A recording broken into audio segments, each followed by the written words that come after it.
Olá, meu nome é Paulo Seleguin e eu sou professor aqui da USP de São Carlos. Este é o segundo vídeo da série que eu estou fazendo sobre engenharia aeroespacial e o assunto agora são os lançamentos dos foguetes. E talvez seja por causa dos diversos jogos de simulação, como o Kerbal Space Program ou o Simple Rockets 2, mas a verdade é que os alunos têm me questionado muito sobre esse tema. São questões como, por exemplo, qual a quantidade necessária de propelente para se colocar um objeto em órbita em torno da Terra, de Marte ou do Sol?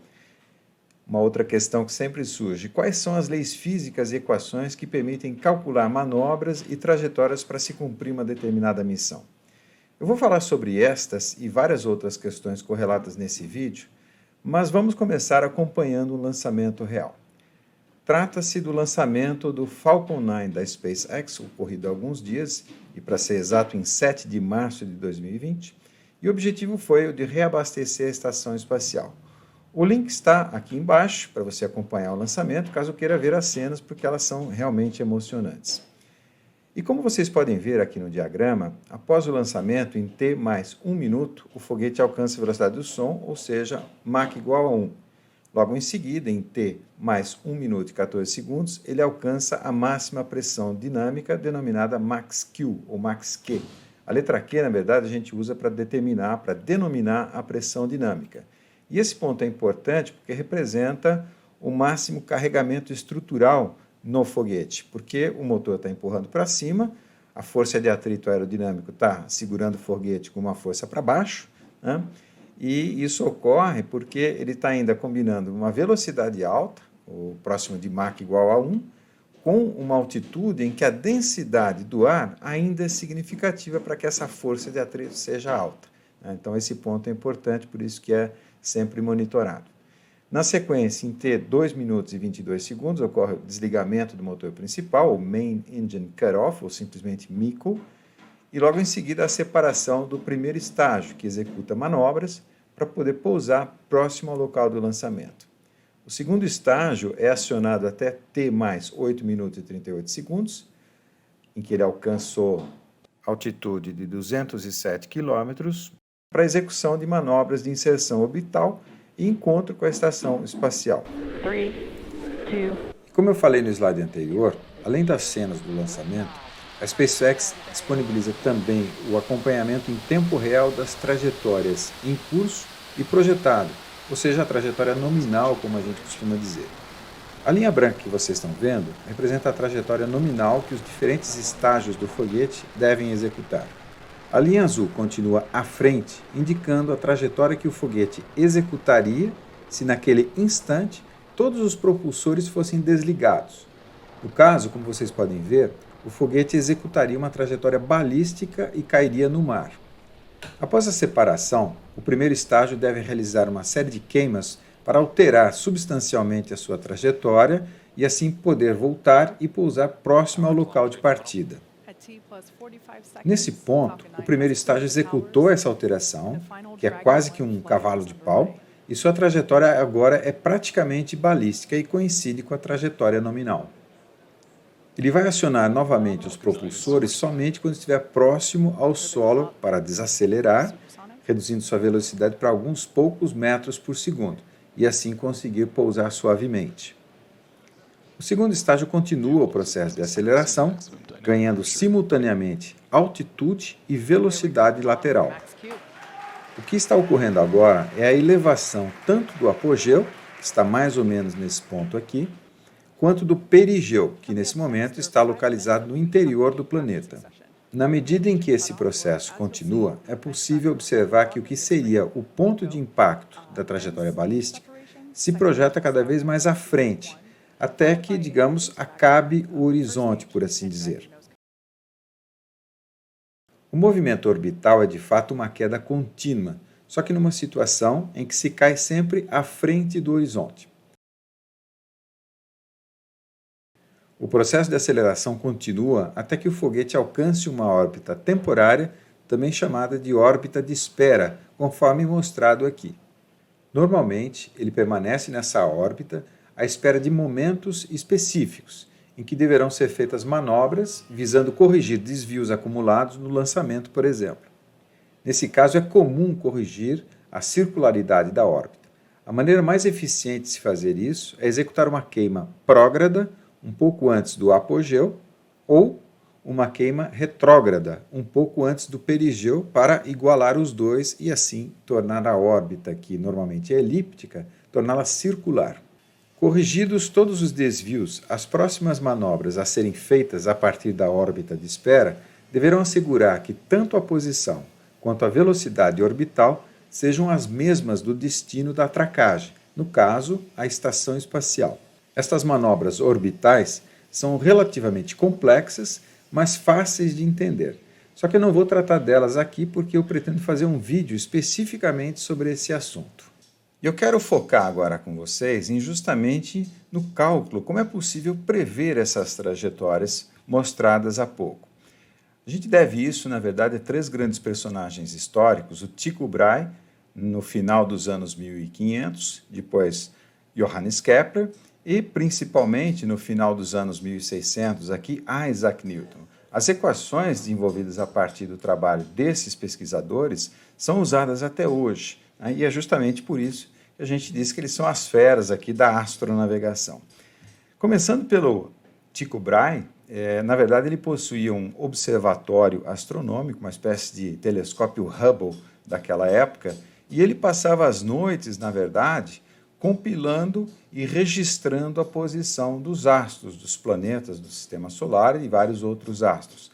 Então ele gerou tabelas e tabelas, como essa mostrada aqui, que posteriormente Kepler passou, na verdade, a vida tentando ajustar, né, e explicar as órbitas. Se acreditava que a Terra era o centro do Sistema Solar e que as órbitas eram perfeitamente esféricas. Ele mostrou, na verdade, que as órbitas dos planetas são elipses, né? E lembra que o círculo, na verdade, é um caso especial da elipse, tá?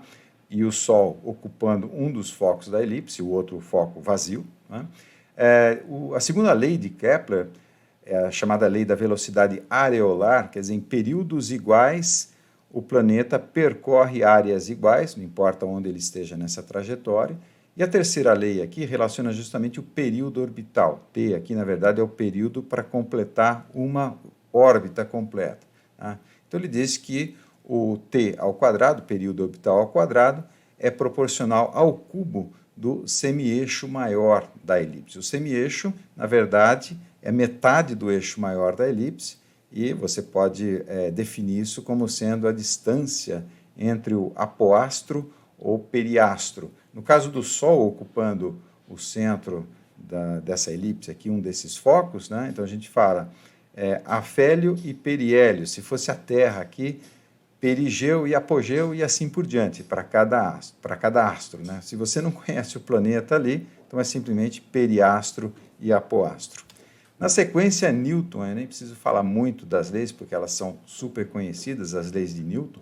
A primeira lei é a lei da inércia, a segunda lei, força igual a massa vezes a aceleração, a gente vai usar daqui a pouquinho, a terceira lei, ação e reação, e principalmente a da gravitação universal, que forneceu, na verdade, uma explicação para esses movimentos todos, tá? E a lei da gravitação universal diz que a força de gravidade é uma força de atração mútua e é proporcional ao produto das massas dos dois corpos e inversamente proporcional à distância entre eles. G aqui é a constante de gravidade universal, tá? Essas leis de Newton, elas governam desde a queda de uma maçã, que eu coloquei aqui embaixo, mas governam também o movimento de formação de uma galáxia, por exemplo. Aqui tem uma simulação muito interessante, o autor está aqui embaixo, referenciado, e o que é feito é uma nuvem de gás gigante, por algum motivo explode, e aqui a própria força de gravidade é que está atraindo, né, agregando esse material, e por conservação de momento ele tende a girar, como vocês estão vendo aqui.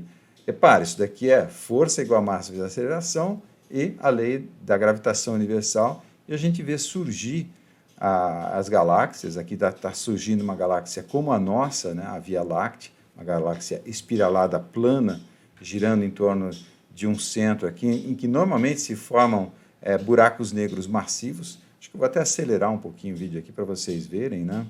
Aqui a formação da galáxia, aqui inclusive simulando um choque entre galáxias. Vocês sabem que A nossa Via Láctea, num futuro aí, uns 4, 5 bilhões de anos, deve se chocar com Andrômeda, que é uma outra galáxia, e formar uma grande galáxia que se acredita seja espiralada também, plana aspiralada, por causa dessas simulações. O interessante aqui é justamente que esse movimento, com toda essa complexidade, na verdade, é totalmente simulado e governado pelas equações aqui, no caso de Newton. Na escala de uma galáxia inteira, você tem efeitos relativísticos mais ou menos significativos, mas na escala de um sistema solar ou alguma coisa assim, esses efeitos relativísticos são desprezíveis, na verdade, e a gente pode perfeitamente usar as leis de Newton. Na sequência, é o primeiro momento nerd aqui da nossa aula, do nosso vídeo. Tá? Vamos dar uma olhadinha, e isso é importante, nas velocidades de escape e na velocidade necessária para se ter uma órbita estável fechada. Queria mostrar isso em detalhe para vocês. Em torno aqui do nosso planeta Terra, há várias regiões em que se tem interesse em colocar satélites em órbita. Começando aqui por baixo, né, a gente tem as órbitas mais altas, ou High Earth Orbit, ou simplesmente RIO, as zonas médias aqui em verde, ou Medium Earth Orbit, ou MEO, e as órbitas mais baixas, Low Earth Orbits, ou simplesmente LEO. So, LEO, MEO e RIO, parece ali os sobrinhos do Pato Donald, né? Mas aqui, nas órbitas médias, por exemplo, a 20 mil quilômetros de distância, a gente tem todos os satélites do sistema de posicionamento GPS. E nas órbitas mais baixas, eu vou até dar um zoom ali na figura, a gente tem, por exemplo, ou teve, né, a 215 quilômetros de altitude, a gente teve o Sputnik, que foi o primeiro satélite artificial, depois a 340 a gente tem a estação espacial, e o Hubble, por exemplo, a 595. Tem também os satélites de órbita polar, né, eles circulam nesse sentido aqui, em órbitas mais baixas. Então, as órbitas baixas vão até alguma coisa de 1.700 até 2.000 quilômetros de distância, e elas são as mais importantes, e justamente nós vamos simular uma órbita dessa aqui no final dessa videoaula. Então, a condição necessária para se ter uma órbita circular fechada é que a força centrípeta se iguale à força de atração gravitacional, que a gente pode usar a lei de Newton para isso. Então, impondo essa igualdade, fazendo as contas eu não vou mostrar, a gente obtém aqui para a velocidade orbital, que é igual a raiz de Gm sobre R mais H. H é justamente a altitude aqui da órbita. Para que é interessante que essa velocidade não depende da massa do corpo em órbita.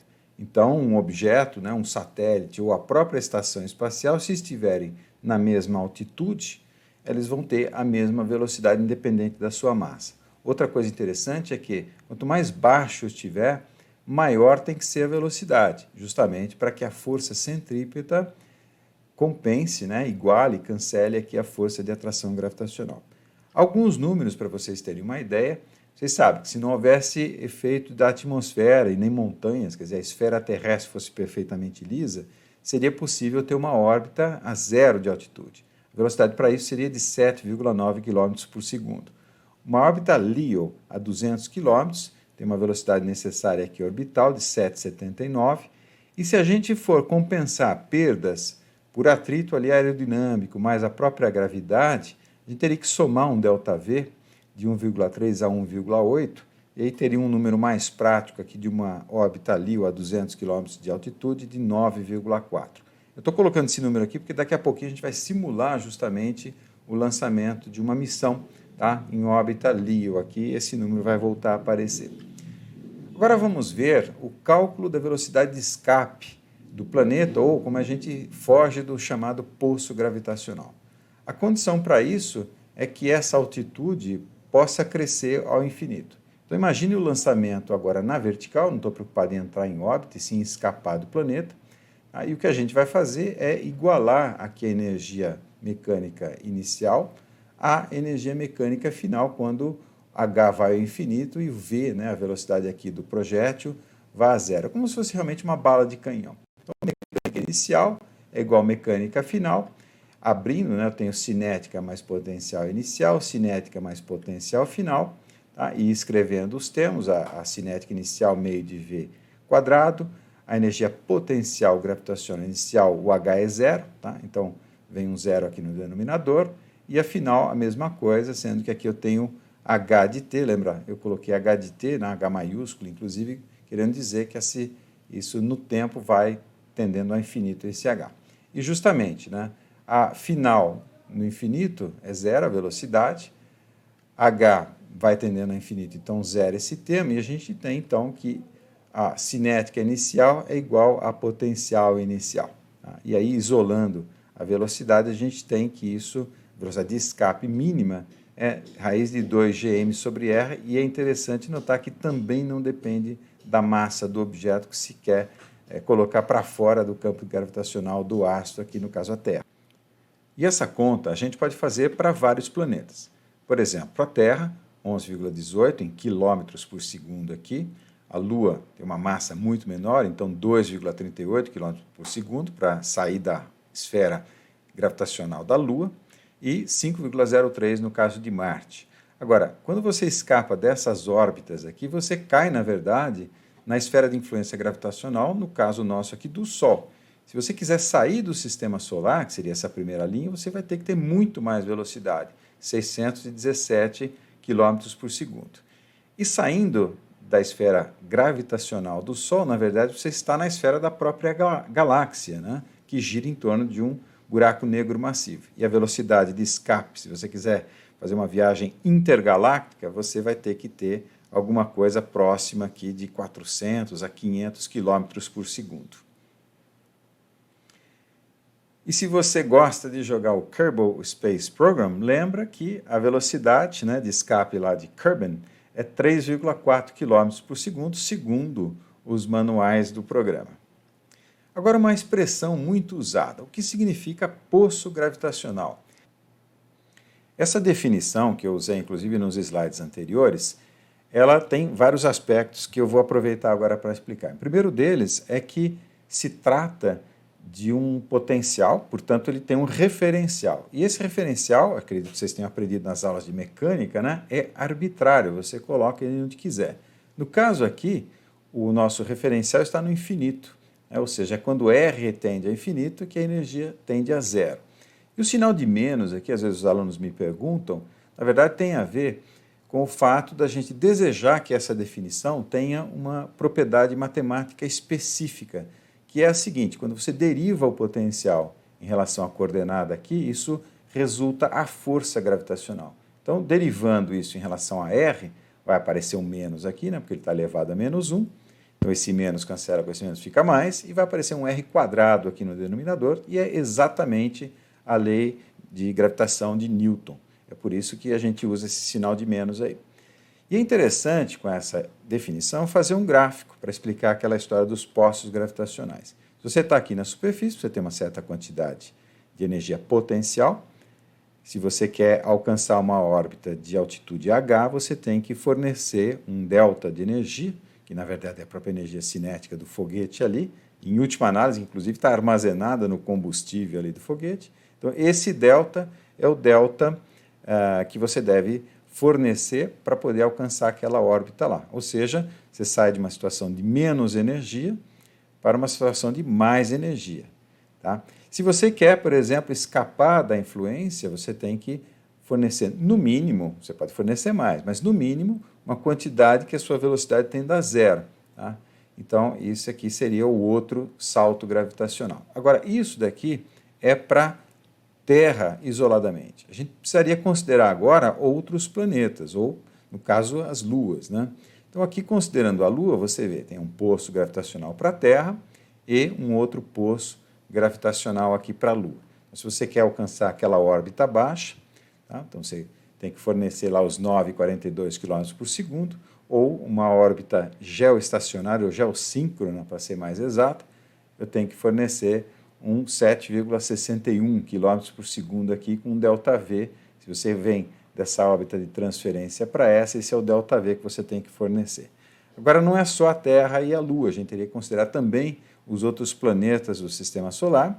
Então está aqui o Sol, tá? Mercúrio, Vênus, a Terra, Marte, Júpiter e Saturno.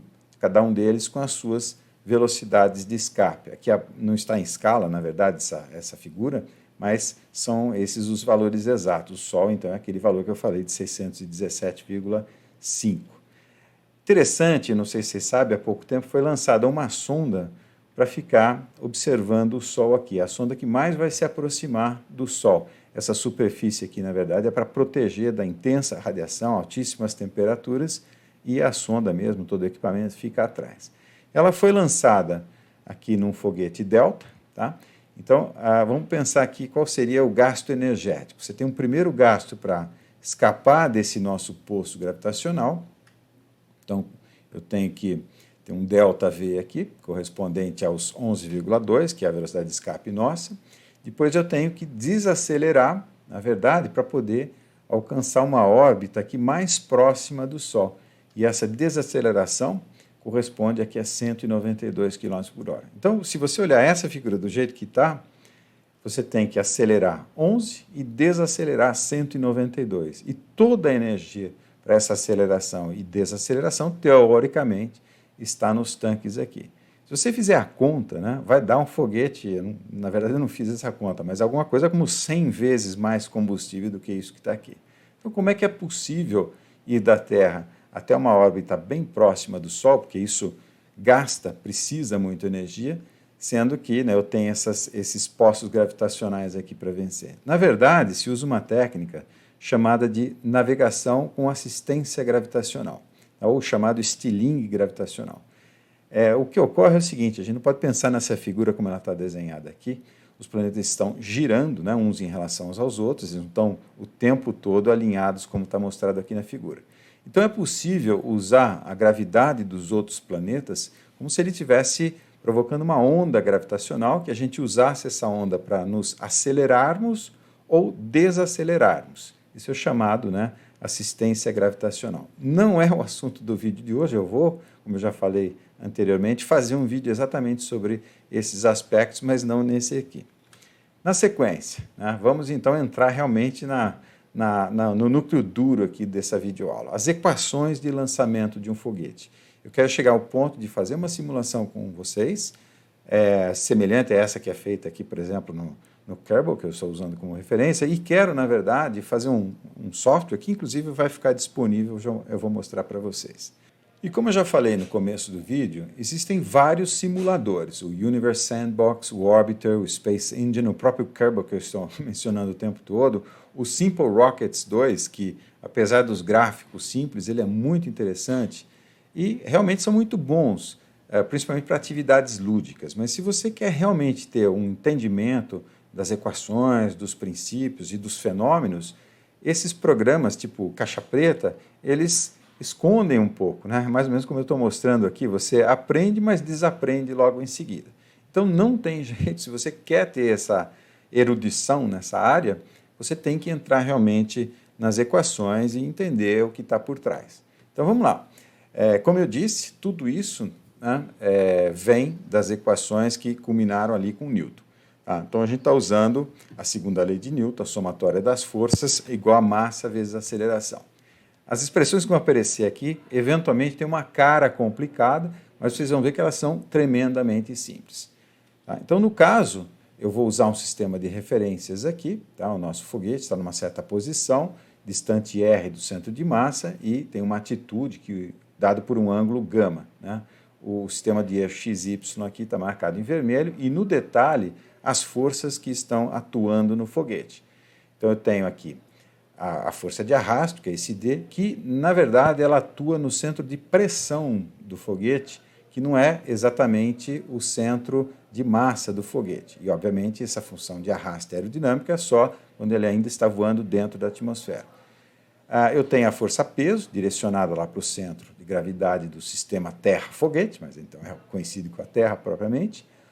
O empuxo T aqui, num ângulo delta, né, para você poder direcionar o foguete, e a velocidade V aqui. Né, aquela atitude, aquele ângulo de atitude gama é dado dessa maneira. Então, vamos escrever essas forças. Tá? No caso da aceleração, tudo bem, continua mdv dt. No caso da força da gravidade, a lei de Newton. No caso da força de arrasto, a gente vai usar o conceito de pressão dinâmica, tá vendo? Esse meio de ρv quadrado é justamente o Q do max Q do lançamento do foguete. E aqui tem um V chapéu, que é só para indicar que é na direção da velocidade V. Quando aparece V quadrado, é o módulo de V ao quadrado.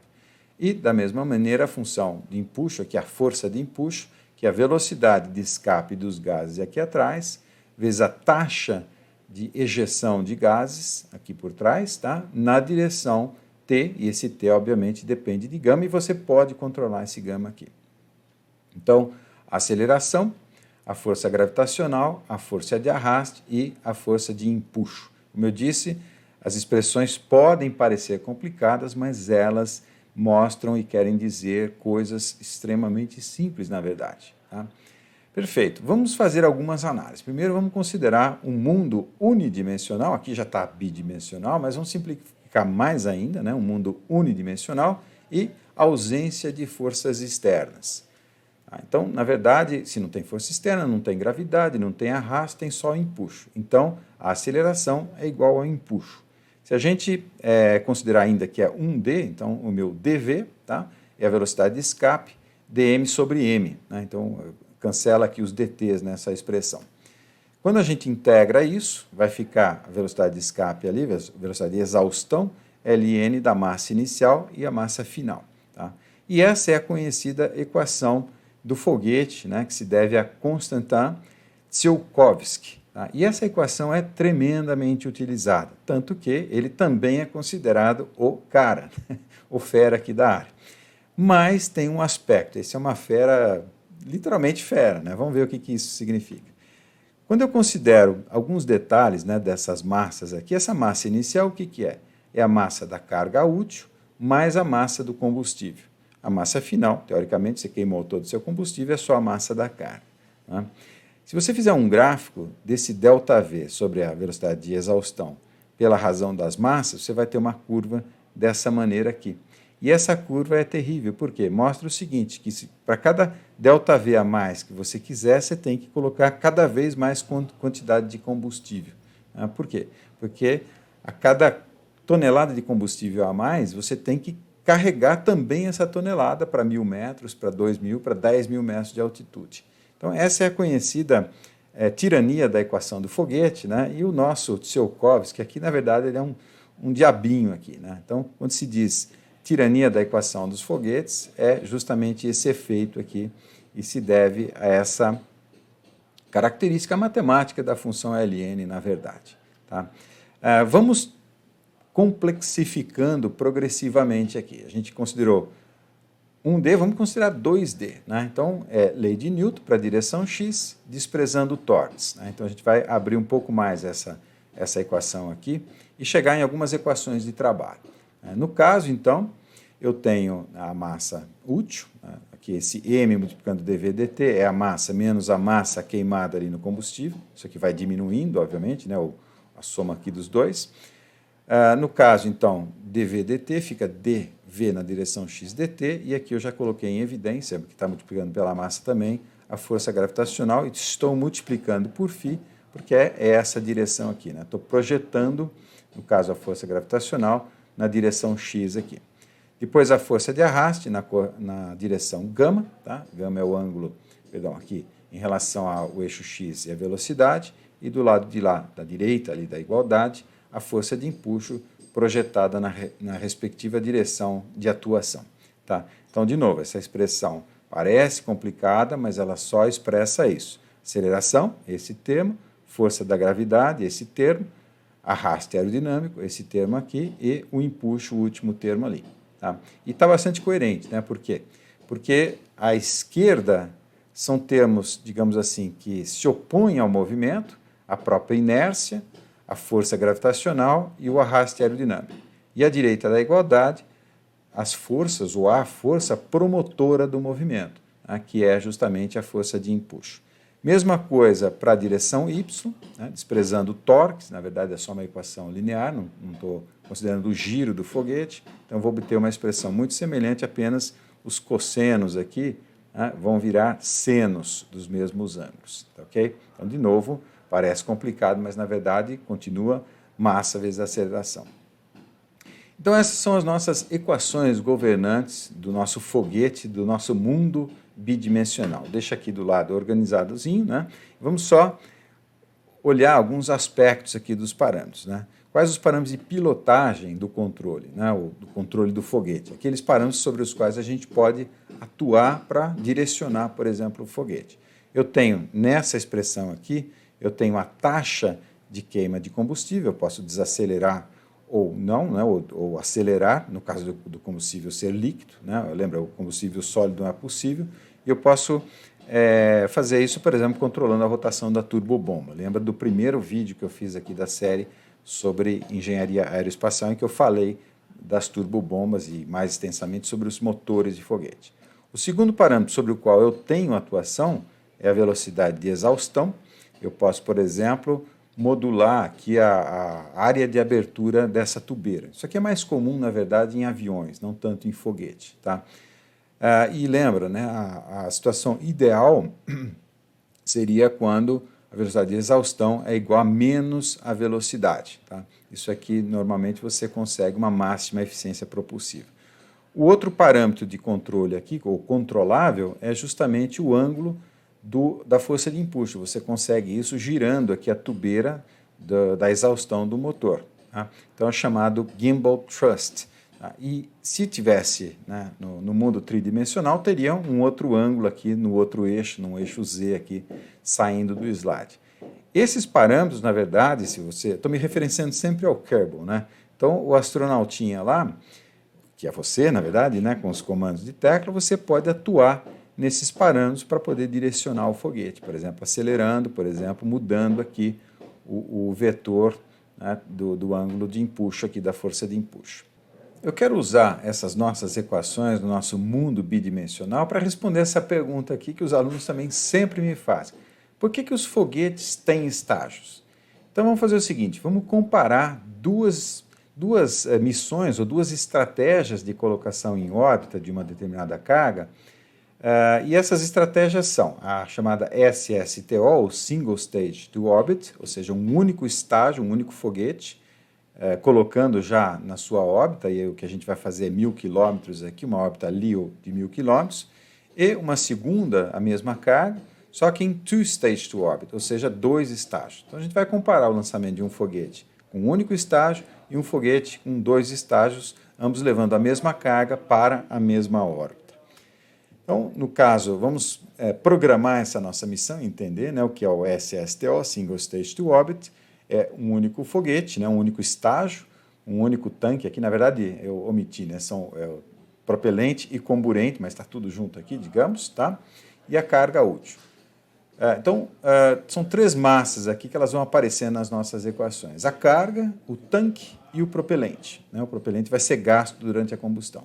A soma disso tudo é a massa do foguete.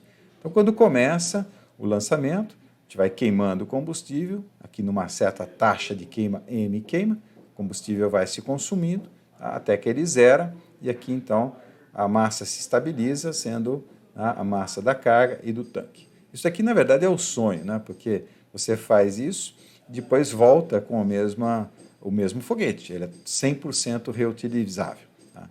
Então, aqui a massa instantânea aqui do nosso foguete é a carga mais o único tanque e o propelente, menos o tempo vezes a taxa de queima.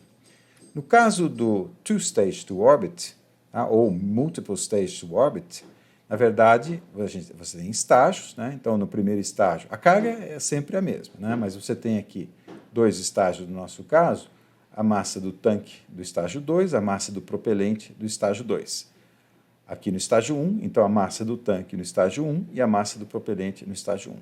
Então, a variação aqui no tempo seria, você deu a partida, né? Lançou o foguete, começa a queimar o combustível, o propelente, melhor dizendo, do estágio 1, até que termine. Quando termina o propelente, o que você faz? Você ejeta o tanque.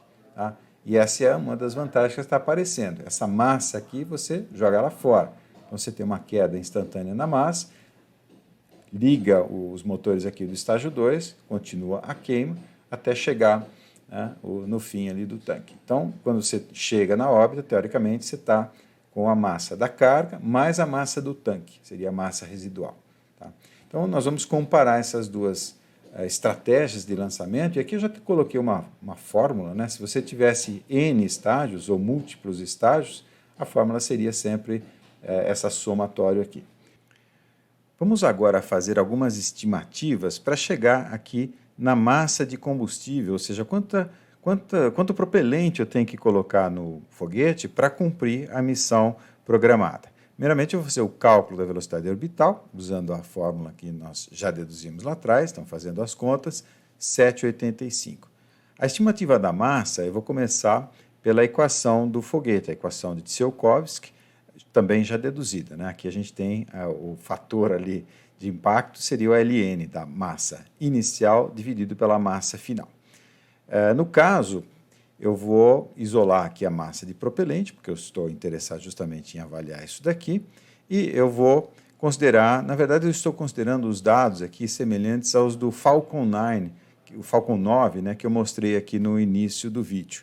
Então, uma carga útil de 1 tonelada e o peso total de um único tanque, ou de vários tanques, né, 50 toneladas. Isso aqui é mais ou menos um caminhão betoneira, só para vocês terem uma ideia. Então, usando esses dados e a equação de Tsiolkovsky, eu posso, por exemplo, estimar a velocidade de exaustão dos gases. Isso daqui, esse 3.300, pode parecer muito, mas no vídeo anterior a esse eu fiz essas estimativas.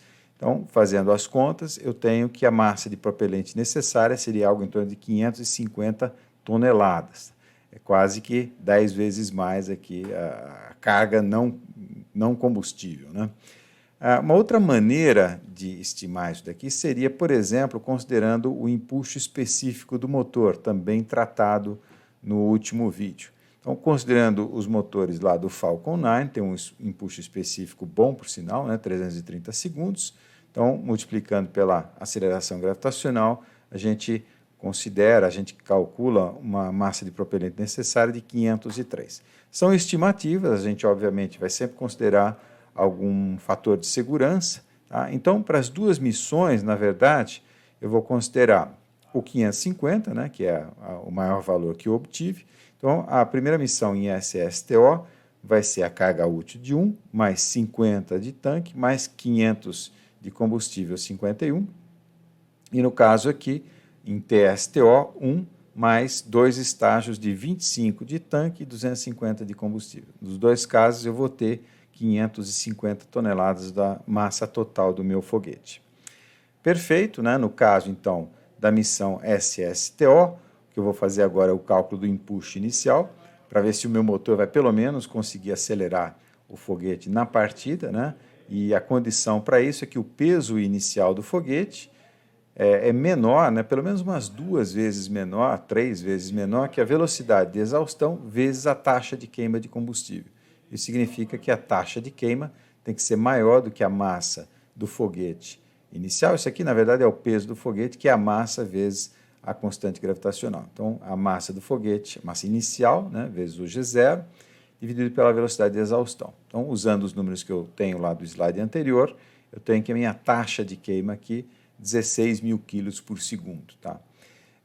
Eu vou colocar, 1.600 quilos por segundo. Né?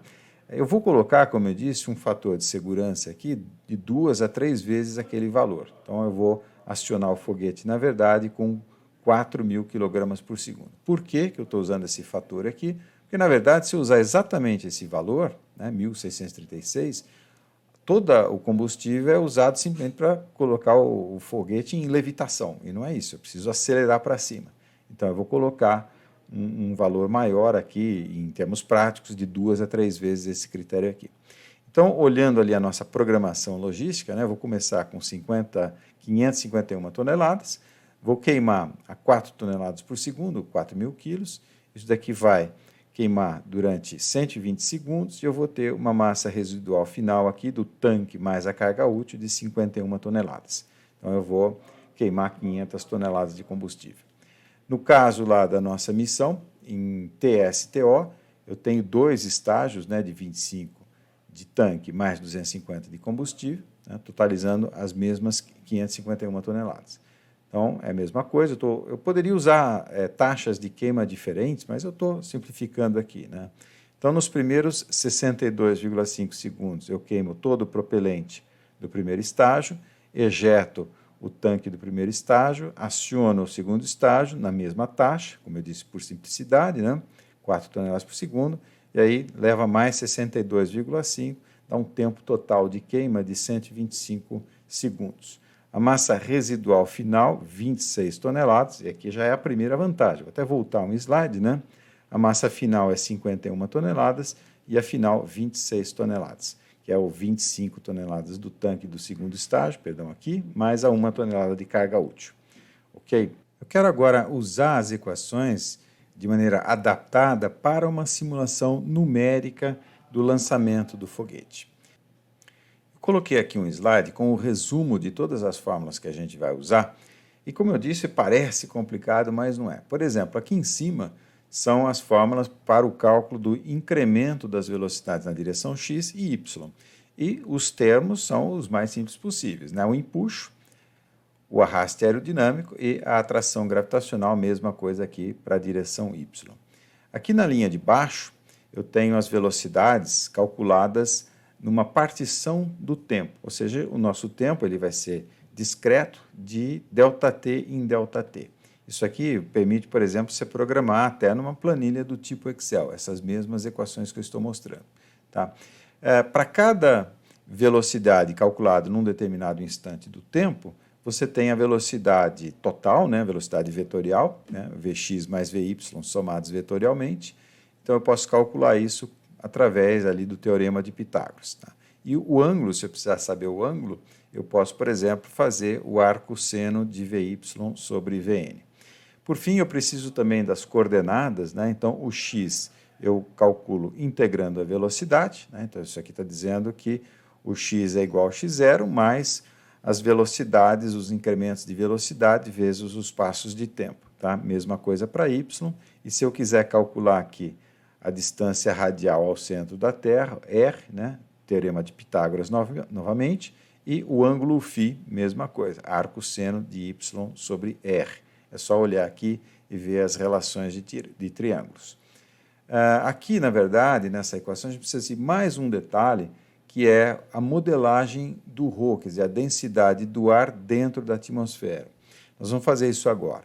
Como vocês sabem, a temperatura da atmosfera varia em função da altitude e tem uma variação complexa, na verdade. Então, por exemplo, aqui saindo do solo, a temperatura diminui, tá? E depois da tropopausa aqui passa a aumentar na estratosfera, por exemplo, por causa do ozônio.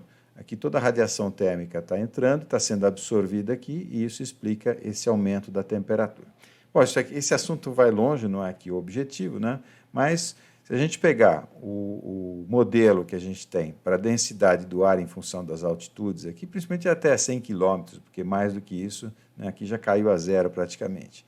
Então, eu vou pegar essa curva, tá? E vou, para essa primeira faixa aqui, vou ajustar uma curva exponencial simplesmente. Tá? 1,23, que seria essa densidade aqui ao nível do mar, depois a exponencial de menos 1,24 vezes 10 a menos 4, vezes o H aqui em metros, o H é a altitude aqui, seria essa coordenada. Nós vamos usar isso lá na nossa modelagem. Né? Então, essa curva aqui vai entrar justamente aqui, olha, no ρ, né? Porque até essa altura aqui de 50 km, por quê? Porque aqui, a partir daqui tem uma variação, na verdade, menor do que 0,1%. Eu vou voltar aqui um slide, na verdade, só para mostrar aquela prancha, né, com as fórmulas. Todas essas fórmulas, na verdade, elas estão programadas aqui, olha, eu fiz um software aqui em LabVIEW, né, e aquelas equações, como eu disse, parecem complicadas, mas elas se resumem aqui a praticamente 90% dos cálculos estão sendo feitos aqui em C.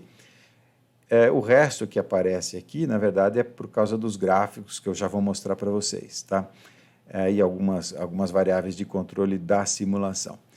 Esse software aqui eu posso colocar à disposição, basta que você me mande uma mensagem e aí eu coloco para vocês o software em LabVIEW, mas como eu disse, você pode usar, por exemplo, até o Excel para fazer essas simulações, porque as equações são bem simples. Essa tela que eu estou mostrando aqui, na verdade, é a tela da simulação da missão um único estágio, né? Então, vou explicar aqui os parâmetros, aqui os parâmetros da nossa logística, então o tanque, o combustível e a taxa de queima, no caso de um único estágio, então eu coloquei tudo zero aqui no segundo estágio, né? Por isso que deu um not a number aqui embaixo. A carga é 1 tonelada igual para todo mundo. Tá?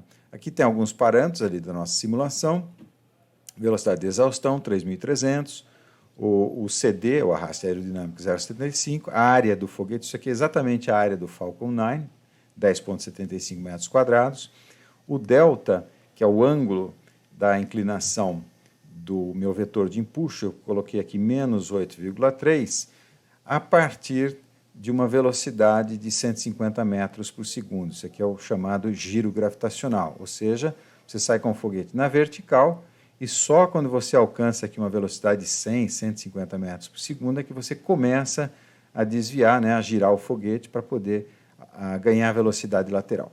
Aqui alguns dados da órbita calculada, o apogeu, o perigeu e a velocidade orbital máxima, e alguns dados aqui da simulação e parâmetros constantes. Esse gráfico que está aqui é o gráfico da altitude alcançada, então a gente começa no nível 0, vai, sobe, né, e alcança uma altitude máxima aqui de um pouco mais do que 1.000 metros. Eu acho que eu tenho esse número aqui, ó, é o apogeu a 1.061 quilômetros de altitude. A gente queria alcançar 1.000 quilômetros, lembra disso, né? Essa é a nossa missão SSTO. Bom, o perigeu está embaixo da Terra aqui, como vocês estão vendo, né? Então não interessa. E a velocidade orbital máxima, 6,8, na verdade. Tá? Então não foi suficiente, tanto que voltou, a gente acabou fazendo um voo balístico aqui. Tá? Esse outro gráfico é a velocidade. Então você acelera, né, inicialmente, enquanto tem combustível, você vai ganhando velocidade. Aqui terminou a queima, 125 segundos, acho que eu tenho isso, 125 segundos, que é o tempo de queima do estágio 1, que é o único estágio. Então, a partir daqui, o foguete continua ganhando altitude, na verdade, pela inércia, né? Inclusive porque a gravidade também, a força gravitacional também diminuiu um pouquinho. Tá? Mas a velocidade continua caindo até o apogeu, depois ela volta a subir por causa da atração gravitacional. Tá? Esse pico aqui, na verdade, é o impacto ali. Tá, okay? E aqui mostrando, né, a Terra, a linha vermelha, e a órbita executada. Então, guarda esses números aí, o apogeu, 1.061, e a velocidade orbital máxima, ou seja, a velocidade tangencial aqui máxima, 6,8 km por segundo. Vamos ver agora o que isso resulta em termos da missão em TSTO, né, em two stages. Então, agora em 2 estágios, conforme a gente havia programado, 25 toneladas de combustível propelente no tanque 1, do estágio 1, 250 toneladas de tanque, tá? E uma taxa de queima de 4.000, mesma coisa para o estágio 2, mesma carga útil. Então, eu tenho 62,5 segundos para o estágio 1, 62,5 segundos para o estágio 2. Tá? E o resto é tudo igualzinho, o giro gravitacional, o delta ali. Então, a gente tem uma aceleração de 62 e pouco no começo, né? Na verdade, aqui a escala ficou apertada, né? E então a gente não consegue diferenciar bem os 2 estágios. Mas olhando aqui o gráfico de altitude, dá para ver que vai bem mais alto, a gente alcança aqui quase 6.000 metros, né? 6.000 quilômetros, perdão, tá? Isso aqui seria o meu apogeu, alguma coisa nessa região aqui, né? Então, quase 6.000 quilômetros, uma velocidade orbital de 8,7, bem maior do que a velocidade no caso anterior. E aqui a gente só não entrou em órbita, na verdade, né, porque o objetivo aqui é comparar as 2 órbitas, a gente só não entrou em órbita porque a gente não manobrou o foguete, eu simplesmente coloquei aquele vetor de empuxo a menos 8,3 graus e eu precisaria manobrar, controlar as minhas taxas de queima para poder gerar uma órbita aqui circular como eu gostaria. Tá, ok? Então, esses resultados mostram claramente que nas tecnologias atuais, na verdade, esse sonho de fazer o lançamento em um único estágio é totalmente inalcançável, principalmente, por exemplo, tem coisas que não foram consideradas aqui. Por exemplo, a variação e a perda de desempenho do motor do foguete conforme ele vai ganhando altitude. né? Então, tem várias coisas que não foram consideradas, embora esteja se tentando bastante, porque é a ideia da 100% utilização ou reutilização do foguete. Existem alguns projetos em curso, né? Então tem esse daqui, que é o ARCA, uma companhia romena, na verdade, e eles usam os Aerospikes, que é um tipo de motor que ele se adapta ao altitude, que eu também tratei no primeiro vídeo. Um outro projeto bastante interessante também é o Skylon, da Reaction Engines. E o interessante, esse aqui é um outro conceito, é um conceito de avião-foguete, né? E o interessante é que esse motor, o Sabre, tá? Ele na verdade é um motor misto, ele começa como um motor de avião aspirado, significa que o comburente não precisa ser carregado junto com o avião, tá? No caso, ele começa como um avião, e na medida que ele ganha altitude, então ele fecha essas entradas aqui, tá? E ele passa a acionar os motores aqui como se fosse realmente um foguete, né? Então ele tem tanques na frente e atrás, tanques de comburente e propelente, né? Comburente combustível, que passam a acionar o motor aqui como se fosse um foguete. Então, esse projeto é bastante interessante, o pessoal está tentando, mas, obviamente, tem várias e várias restrições de ordem tecnológica. Por exemplo, ele vai acionar o foguete aqui, a parte foguete do motor, ele vai acionar a alta velocidade, alguma coisa como 5 vezes a velocidade do som. O ar entrando aqui a 5 vezes na velocidade do som, a temperatura de estagnação aqui vai passar de 1000 graus, né? Depois ele ainda vai entrar na câmara de combustão. Então, é necessário fazer um sistema de resfriamento. Esse ar tem que ser resfriado antes de entrar na câmara de combustão, senão derrete tudo. E um dos gargalos tecnológicos aqui é justamente esse sistema de resfriamento aqui dos ares, né? Do ar aspirado aqui por esse motor. Ok? Bom, eu acho que é isso que eu tinha para falar para vocês nesse vídeo. Eu vou fazer mais alguns vídeos para vocês nessa linha de engenharia aeroespacial. O próximo provavelmente será sobre mecânica orbital, manobras orbitais e coisas do gênero. Ok? Então é isso, espero que vocês tenham aproveitado.